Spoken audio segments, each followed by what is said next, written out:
Son las 10:10, hemos recibido a Monseñor Carlos Castillo, arzobispo de Lima, y como de costumbre queremos comenzar con el texto del Evangelio de San Mateo, que se leerá mañana en la misa y que Monseñor comentará en su homilía de la misa que celebra él en la catedral a las 11 de la mañana. Una vez más, hay una especie de fricción entre Jesús y Pedro. Así es. Porque Jesús anuncia que va a ir a Jerusalén y que la va a pasar mal. Así que va a tener ahí que sufrir y eventualmente que morir. Y Pedro dice, no, hay que evitar eso, Señor, nosotros te protegemos. Y Jesús reacciona y dice algo duro: apártate de mí, Satanás. Nos dirá qué quiere decir Satanás. Y no intentes hacerme tropezar en mi camino, porque tu modo de pensar no es el de Dios, sino el de los hombres. Luego dijo Jesús a sus discípulos: el que quiera venir conmigo, es decir, a Jerusalén y a sufrir, que renuncie a sí mismo, que tome su cruz y me siga, pues el que quiera salvar su vida la perderá, pero el que pierda su vida por mí la encontrará. ¿De qué le sirve a uno ganar el mundo entero si pierde su vida? ¿Y qué podrá dar uno a cambio para recobrarla? Explíquenos, por favor, por qué esta nueva fricción entre Pedro y Jesús. Así es. Bueno, Satán significa el tentador, el que tienta, ¿no es cierto? El que intenta algo distinto de lo que es la misión de uno. Y en este caso concreto es interesante, si uno más analiza la historia de Israel, el grupo al cual pertenece la tradición de Jesús, que es uno de los grupos que quedó en la historia del judaísmo. Rebeldes contra los sacerdotes y pontífices, etcétera, ¿no?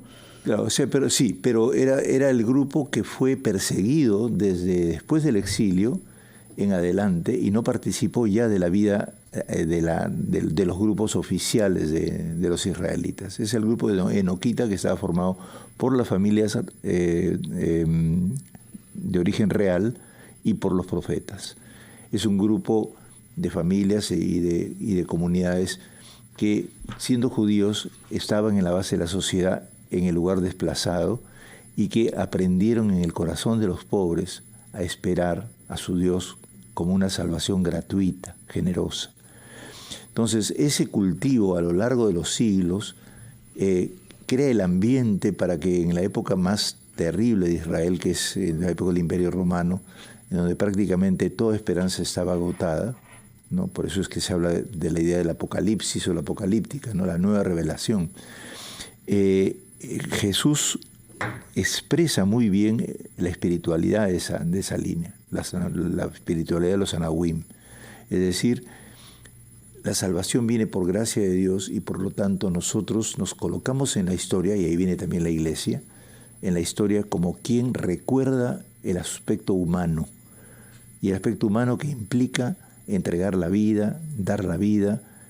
Jesús quiere eso, dar la vida. No es un masoquista que quiere hacer sufrir por sufrir, sino compadecerse de la gente, haciendo y viviendo con la gente y anunciando que allí está la fuente de la esperanza. Entonces eso es lo que muchas veces no comprende la gente sobre por qué la iglesia no ocupa un rol político. La iglesia, a través de lo humano y de la incentivación de la plenitud de la humanidad, vivida dentro de los signos de los pobres, tiene el deber de, digamos, estar dispuesta a la muerte, con tal de que la bandera de la esperanza, que es la bandera del amor, pueda mostrarse que es evidente, que es el único camino. Y es curioso porque es exactamente lo que el Papa ha dicho estos días en Mongolia, ¿no? Que es un país asiático, realmente en la periferia del Asia, al cual ha ido el sumo pontífice. Hay una pequeña comunidad cristiana ahí, católica, pero el Papa no toma en cuenta que sean poquitos rodeados por otras religiones asiáticas. Él ha ido a hacer su misión pese a su edad y sus limitaciones físicas para caminar, ¿no? Y a insistir, inclusive en medio de la pequeñez, que haya un signo distinto que permita que el ser humano, es verdad que se necesita la política, hay intereses, pero si no hay alguien que encarne la capacidad de acuerdo, entonces la misma política se destruye, se disuelve.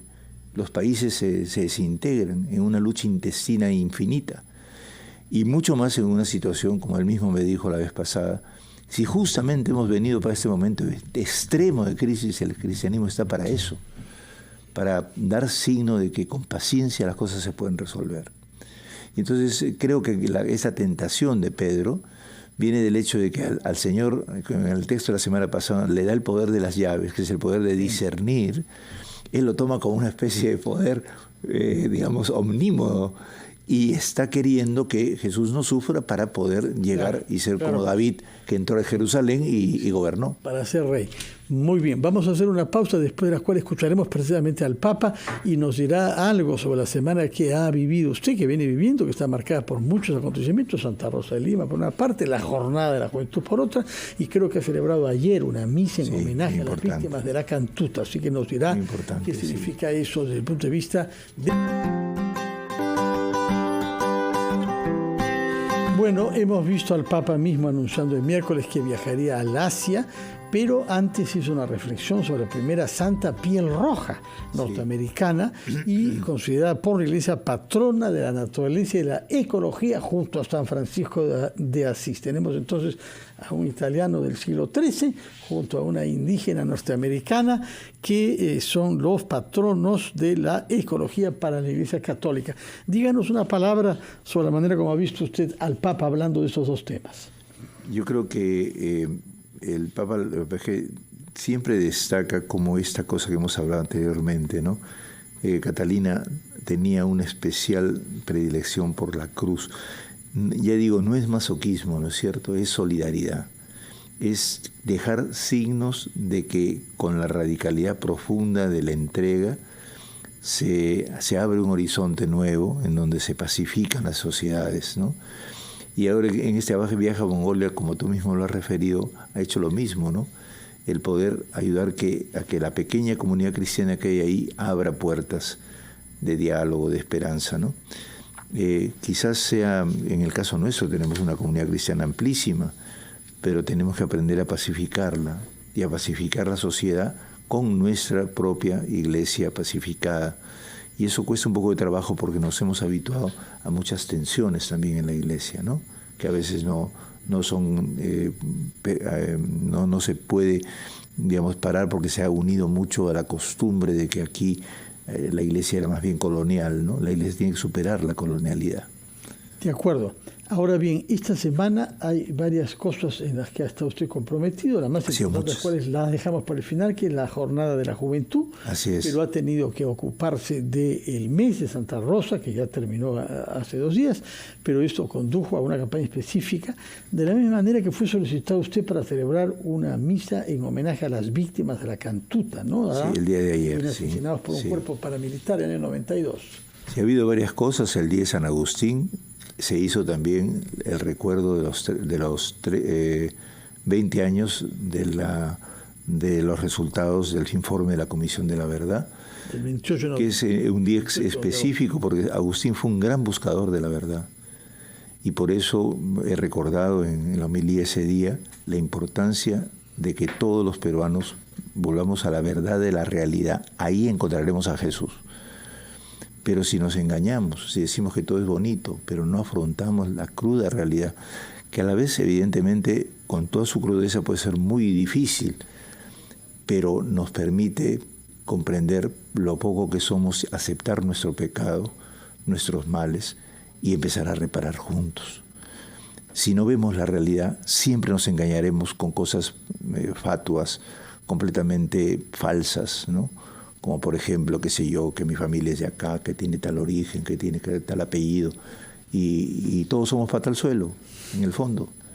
Desgraciadamente, en el Perú nos engañamos porque la mentalidad colonial todavía nos asiste, y eso es muy grave.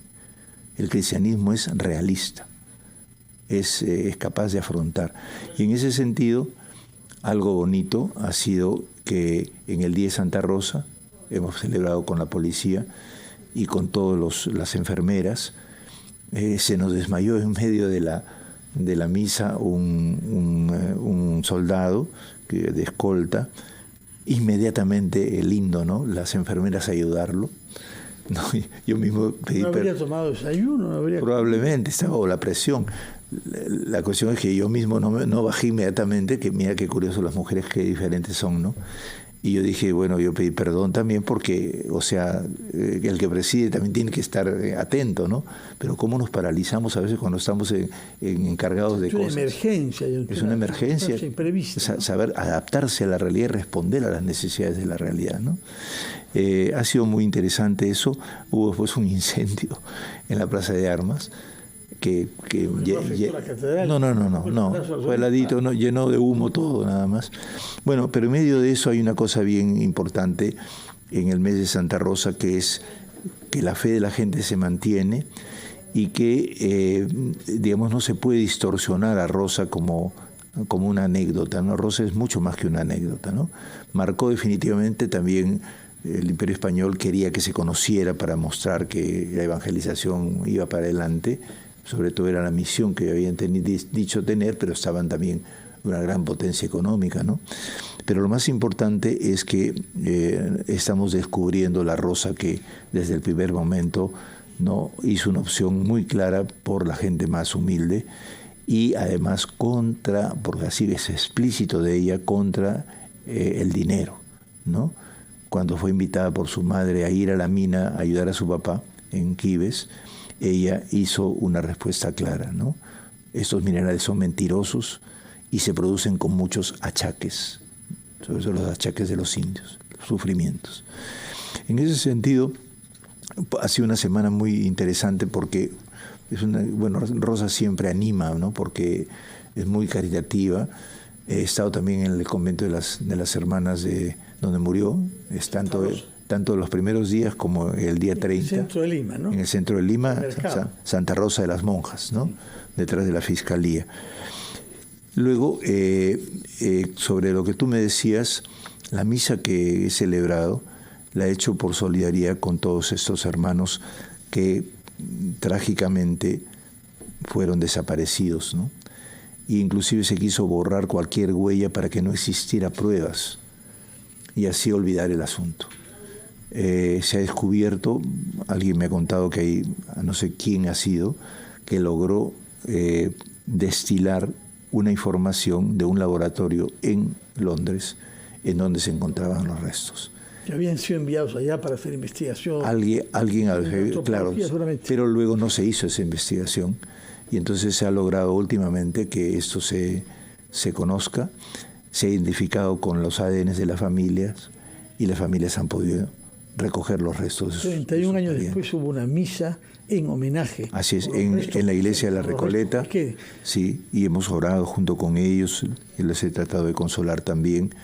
Y bueno, es muy poca cosa lo que podemos hacer, pero por lo menos un gesto de solidaridad tenemos que tener, porque tenemos que reparar tanta herida. Y les decía también que hoy día, pues, con toda la acumulación de heridas que tenemos, somos uno de los países que más tiene experiencia de contradicción, así que si lo solucionamos podemos ser ejemplo y podemos repartir la fórmula en todas partes, así que hay que esforzarnos en hacerlo porque es una tarea. El tiempo corre implacable. Una palabra, por favor, concisa sobre la Jornada de la Juventud. Bueno, comienza hoy día, después del mediodía. Esa tarde vamos a hacer el ver con una pequeña obra de teatro, ¿no?, de cómo se levantan los jóvenes en medio de la situación, como María. ¿En el colegio? En el colegio claretiano, desde las 1 de la tarde. En la avenida Brasil, ¿no? No, claretiano, no es salesiano. Claretiano, cerca del Parque de las Leyendas, al frente del Parque de las Leyendas. Colegio claretiano, al frente del Parque de las Leyendas. Sí, se han inscrito cerca de 3.500. Y entonces estamos muy contentos porque vamos a hacer una réplica de lo que ha sido la Jornada Mundial de la Juventud. ¿Y esto culmina mañana? Mañana en la noche, en la tarde, con la misa a partir de las 4:30 de la tarde, en que voy a celebrarla con ellos. Esta noche voy a ir, después, porque tengo hoy día también una conferencia, la segunda conferencia en la UNI para los líderes también hay unos 3.500 líderes que estoy dándoles un cursito inicial de todo el camino de un año de trabajo. Entonces regreso luego yo también allá y hoy día en la noche hay el Festival Cultural con los muchachos que van a bailar, los muchachos del Paseo de los Héroes Navales. Eso mañana, entonces, eso es hoy día en la tarde. Claretiano, frente al Parque de las Leyendas. Sí. Monseñor, muchas gracias. Es una agenda cargada, nos contará el sábado próximo, si no es antes. Y en todo caso, muchas gracias por su presencia acá y le ruego que para despedirnos ofrezca su bendición a quienes nos están escuchando o viendo, sean o no creyentes. Hermanos y hermanas, terminado el mes de Santa Rosa, empezamos el mes de la palabra, el mes de los jóvenes y el mes de la familia. Vamos todos juntos en nuestro plan pastoral a trabajar, a reflexionar y a vivir intensamente esos 3 sectores que son fundamentales para que toda nuestra vida vaya adelante. La familia, la acogida de la palabra de Dios y los jóvenes. Por eso es que quiero bendecirlos a todos, especialmente a los jóvenes, porque estamos en un momento importante en que ellos van tomando conciencia de toda la necesidad de irradiar la paz en el corazón de nuestra patria.